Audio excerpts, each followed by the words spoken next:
Perkongsian kali ini adalah cara tukar limit Maybank menggunakan aplikasi MAE. Jadi kepada nak tukar limit Maybank dengan mudah dan cepat, video ni khas untuk anda semua. So tanpa berlengah lagi, jom kita ke bahagian tutorial. Hai, Assalamualaikum dan selamat datang ke channel PI Tutorial. Untuk tukar limit transaksi Maybank di aplikasi MAE, mula-mula anda buka aplikasi MAE di telefon anda dan di skrin utama ini, dekat sebelah kiri ni ada ikon setting. Anda kena klik dekat ikon tersebut. Di menu setting, pilih bahagian Pay and Transfer. Anda diminta untuk log masuk akaun Maybank to you anda. Jadi sila masukkan password dan anda klik Continue.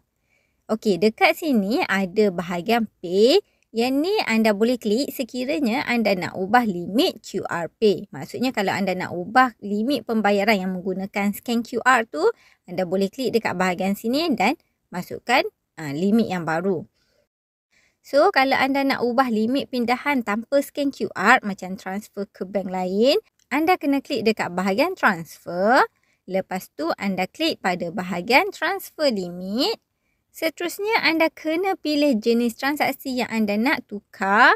Tapi, anda kena ingat, sekiranya anda naikkan jumlah limit pindahan daripada limit semasa, limit yang baru akan dikuatkuasa selepas 12 jam. Ini adalah untuk langkah keselamatan.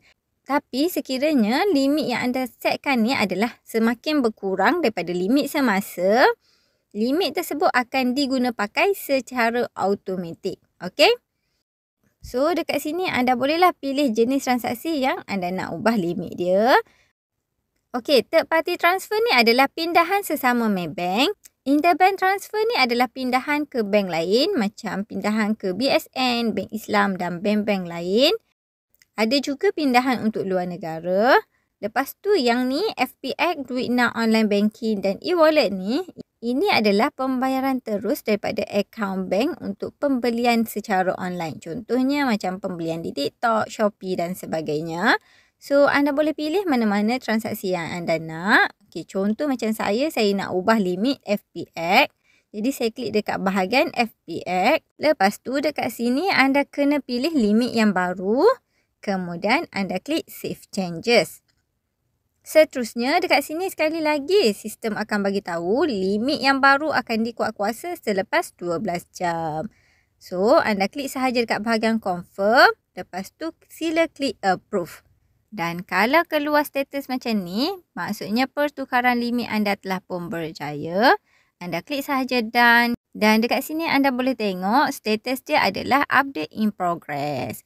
Kalau anda nak tukar limit transaksi yang lain, step dia sama macam step yang saya tunjukkan tadi.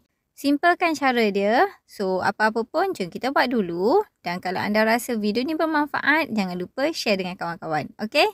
Assalamualaikum. Jumpa lagi dalam next video. Bye-bye.